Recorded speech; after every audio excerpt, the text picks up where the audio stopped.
ඔයාලා මේක තුලා ඉන්නේ කෝල් ඩ්‍රයිවර් channel එකත් එක්ක. මේකෙදම කතා කරන්නේ වාහන ගැන විස්තර. ඒ වගේම මට එක්ස්පීරියන්ස් කරන්න හම්බ වෙන වාහන වල තොරතුරු. ඉතින් අද මම කතා කරන්න බලාපොරොත්තු වෙන්නේ වාහනයක ප්‍රධාන සිස්ටම් එකක් වෙන කූලින් සිස්ටම් එක.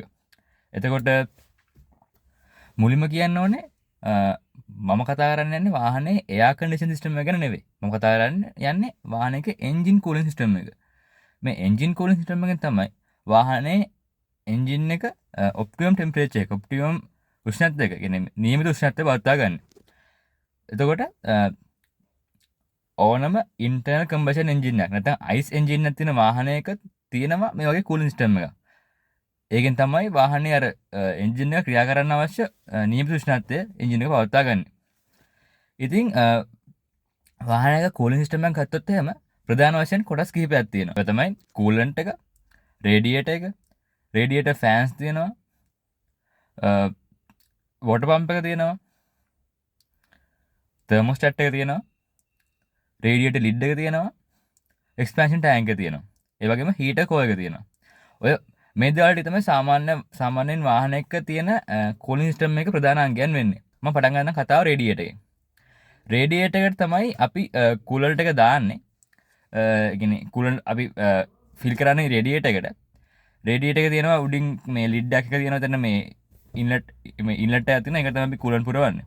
එතකොට රේඩියේටර් එක ගත්තොත් එහෙම මේ වගේ ස්ට්‍රක්චර් එකක් තියෙන්නේ. ඒක ගත්තොත් එහෙම රේඩියේටර් එකේ උඩින් තියෙනවා ටැංක් එකක්, ඒ වගේම යටින් තියෙනවා ටැංක් එකක්. ඒ ටැංක් දෙක කනෙක්ට් කරන විදිහට තියෙනවා සියුම් බට තියෙනවා. සාමාන්‍ය ඩයමීටර් ගොඩක් අඩු බට විශාල ප්‍රමාණයක් තියෙනවා. ඒ හරහා තමයි ඔය කූලන්ට් ලික්විඩ් එක ගමන් කරවන්නේ. එතකොට ඒ කූලන්ට් ලික්විඩ් එක ඒ වගේ ගොඩක් සියුම් බට ගොඩක් විශාල ප්‍රමාණයක් හරහා ගමන් කරවන්න දීලා තියෙන්නේ. ඒ කූලන්ට් ලික්විඩ් එක ගමන් කරන ඒ බටවල සර්ෆේස් ඒරියා එක වැඩි කරන විදියට. සර්ෆේස් ඒරියා එක වැඩි වෙනකොට මොකද්ද වෙන්නේ? සර්ෆේස් ඒරියා එක වැඩි වෙනකොට ඒ කූලන්ට් ලික්විඩ් එක ගමන් කරන ඒකෙන් හීට් එක ඩිසිපේට් නැත්නම් හීට් එක පරිසරයට මුදා හරින්න නැත්නම් ඩිසිපේට් වෙන්න තියෙන හැකියාව වැඩි වෙනවා. එෆිෂන්ට්ලි වැඩ කරන්න පුළුවන් වෙනවා. අන්න ඒකෙන් තමයි සාමාන්‍යයෙන් රේඩියේටර් එක කුඩා. ඒ කියන්නේ මේ රේඩියේටර් මේ රේඩියස් එක ගොඩක් අඩු සියුම් බට විශාල ප්‍රමාණයකින් මේ ඒ දෙක කනෙක්ට් කරලා තියෙන්නේ. දැන් දෙන කම්පියුටර්ස් වල තියෙන හීට් සිංක් එක අන්න ඒ වගේ ඒ ප්‍රින්සිපල් එක තමයි යූස් කරලා තියෙන්නේ. එතකොට අර හීට් පයිප්ස් වලට කනෙක්ට් කරලා සියුම් මොකද්ද මේ කම්බි වගේ හයි කරලා තියෙනවා. අනේ ඒ දඟර වගේ හයි කරලා තියෙන ඒවායින් අර හීට් එක ඇබ්සෝබ් කරගන්නවා ඒ මෙටල් වලට. එතකොට මේ මෙටල් වලට මේ අර ඇබ්සෝබ් මේ ඩිසිපේට් කරන හීට් එක එෆිෂන්ට්ලි කරවන්න දෙයට ෆික්ස් වෙලා තියෙනවා ෆෑන්ස්. normally ෆෑන්ස් දෙකක් වෙනවා.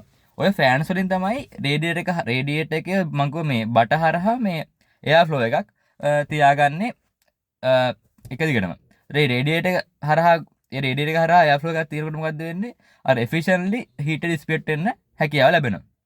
ඉතින් ඔය තමයි රේඩියේටර් කතාව. මම කිව්ව රේඩියේටර් යට තියෙන ටැංක් එකක් තියෙනවා කියලා. මම කිව්ව රේඩියේටර් උඩට අපි මේ රේඩියේටර් ෆ්ලුයිඩ් එක නැත්නම් කූලන්ට් එක පුරවනවා.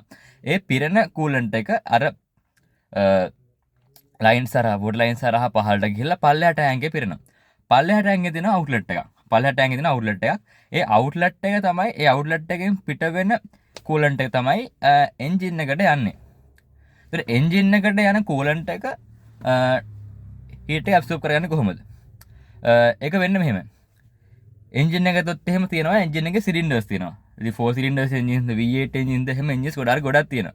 ඕනම එන්ජින් එකක ඔය වැඩිම හීට් එක ජෙනරේට් වෙන්නේ එන්ජින් එකේ සිලින්ඩර් එක ඇතුලේ. එන්ජින් එකේ මේ කියන්නේ සිලින්ඩර් ඇතුලේ තමයි මොකද ඒක ඇතුලේ තමයි අර පිස්ටන් ක්‍රියා කරන්නේ. ඒ වගේම මේකේ අර පිස්ටන් එකයි සිලින්ඩර් අතර තමයි අර මේ දහනයක් වෙලා ඒකෙන් තමයි අර ඕන මේ පවර් එක හම්බෙන්නේ.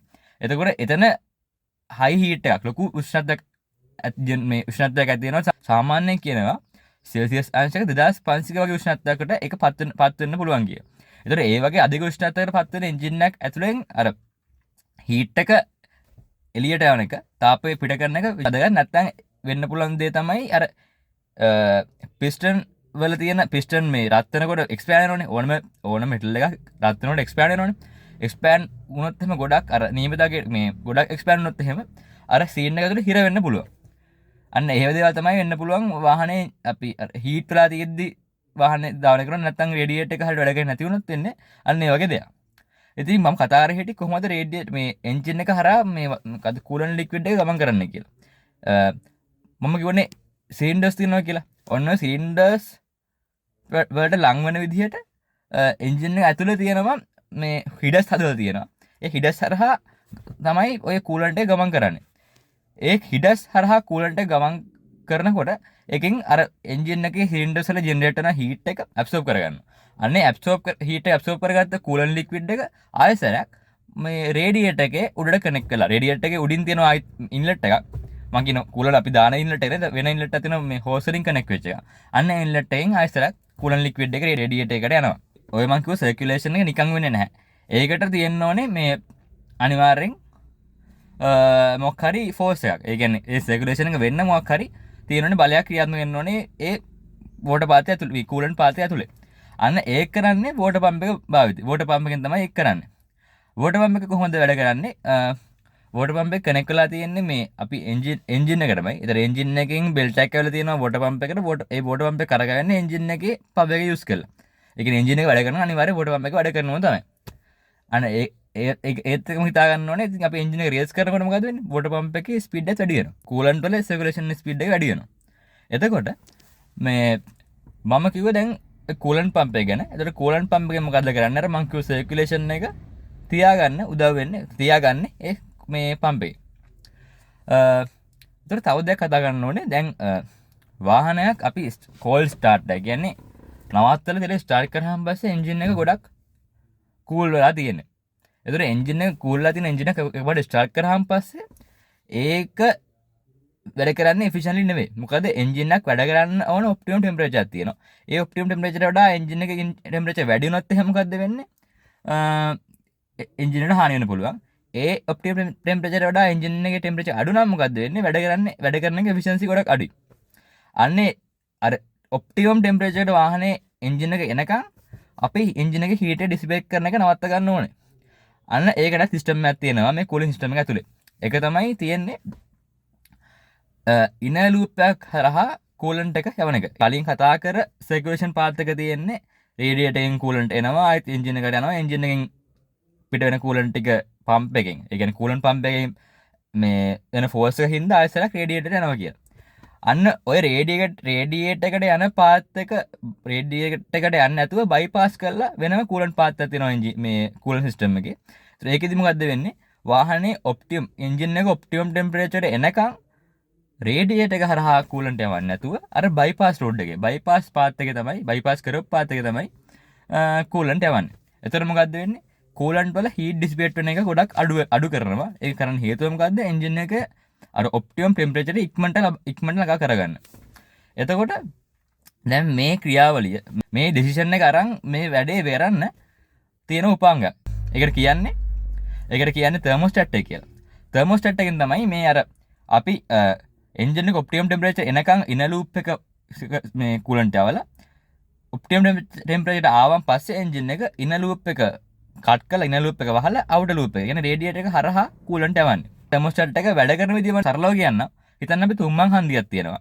තුම්මන් හන්දිය එක පැත්තෙන් අපි යන ගමන් තියෙන්නේ. ඒතර අපිට යන්න වම් පැත්තට පාරක් තියෙනවා, දකුණු පැත්තට පාරක් තියෙනවා. හිතන්නකෝ සෙල්සියස් කූලන්ට් එකේ ටෙම්පරේචර් එක සෙල්සියස් අංශක 100ට එනකම් 100ට වඩා අඩුවෙන් තියෙනකම් අපි යනවා වම් පැත්ත පාරේ. සෙල්සියස් අංශක 100 හෝ 100ට වඩා වැඩි වෙච්චාම අපි යනවා දකුණු පැත්ත පාරේ. අන්න ඒ වගේ දෙයක් තමයි තර්මෝස්ටැට් එකෙන් කරන්නේ. තර්මෝස්ටැට් එක මොකද කරන්නේ? අපේ කූලන්ට් එකේ ටෙම්පරේචර් එක සෙල්සියස් අංශක 100ට නැගන් දකුණු පැත්තේ පාර ඇරලා වම් පැත්තේ පාර වහලා තියෙනවා. සෙල්සියස් අංශක 100 හෝ 100ට වඩා වැඩි වෙච්ච ගමන් වම් පැත්තේ පාර වහලා දකුණු පැත්තේ පාර අරිනවා. අන්න ඒ විදිහට තමයි මේ තර්මෝස්ටැට් එක වැඩ කරන්නේ. ඒක තමයි සරලව කිව්වොත් මොකද්ද මේකෙන් වෙන ක්‍රියාවලිය මොකද්ද කියලා. එතකොට ওই විදිහට තමයි සාමාන්‍යයෙන් එන්ජින් එක කූලන්ට් සිස්ටම් වැඩ කරන්නේ. මේක තව දෙයක් තියෙනවා. මේක අර මේ කූලන්ට් සිස්ටම් එක ඇතුලේ ඔප්ටිමම් ප්‍රෙෂර් එක තියාගන්න ක්‍රමයක් හදලා තියෙනවා. ඒක වෙන්නේ රේඩියේටර් ලිඩ් එකයි එක්ස්පැන්ෂන් ටැංක් එකේ through. කූලින් සිස්ටම් එක ඇතුලේ තියෙන කූලන්ට් එක එක්ස්පෑන්ඩ් වෙලා ඒක ඇතුලේ ප්‍රෙෂර් එක වැඩි වෙන්න පුළුවන්.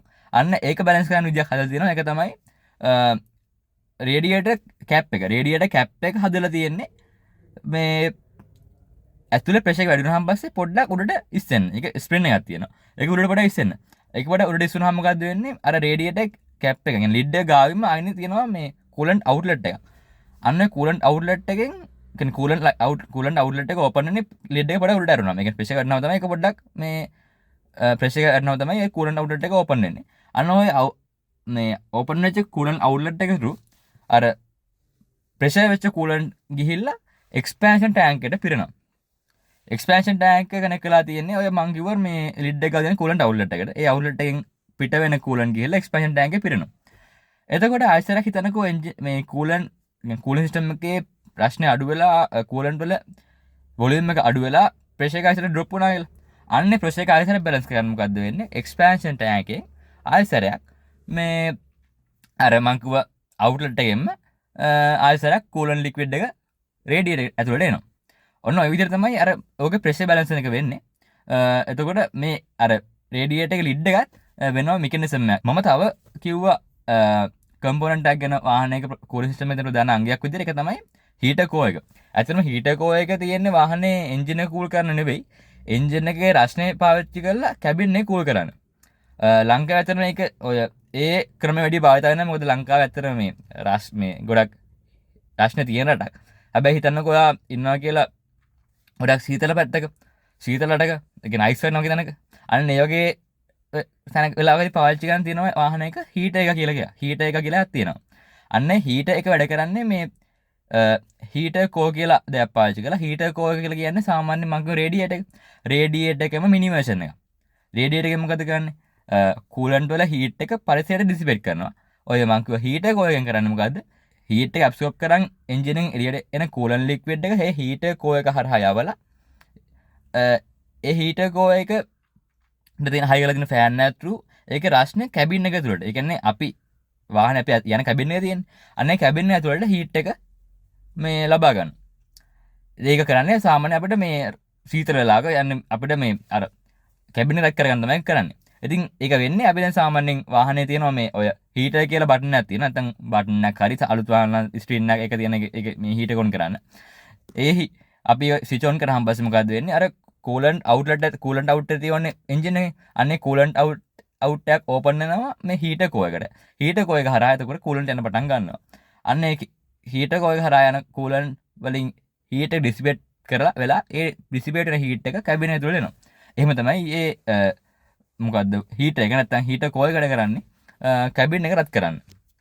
එතකොට මේ හීටර් කෝ එක හයි කරලා තියෙන විදිහත් ඇත්තම මරු. මොකද ඇත්තටම මේ අපි නැත්නම් ඔය විදිහට එන්ජින් එකේ හීට් එක පාවිච්චි කරලා හදපු එන්ජින් එකේ හීට් එකම පාවිච්චි කරලා හීටර් කෝ එක වැඩ කරන හින්දා ඇත්තටම මේ අපිට කැබින් එක හීට් කරන වෙනම හීටර් සයි කරන්න ඕන කමක් නැහැ. මොකද එන්ජින් එකේ හැදෙන හීට් එකම පාවිච්චි කරලා තමයි මේක කරලා තියෙන්නේ ගොඩක් එෆිෂන්ට් විදිහකට.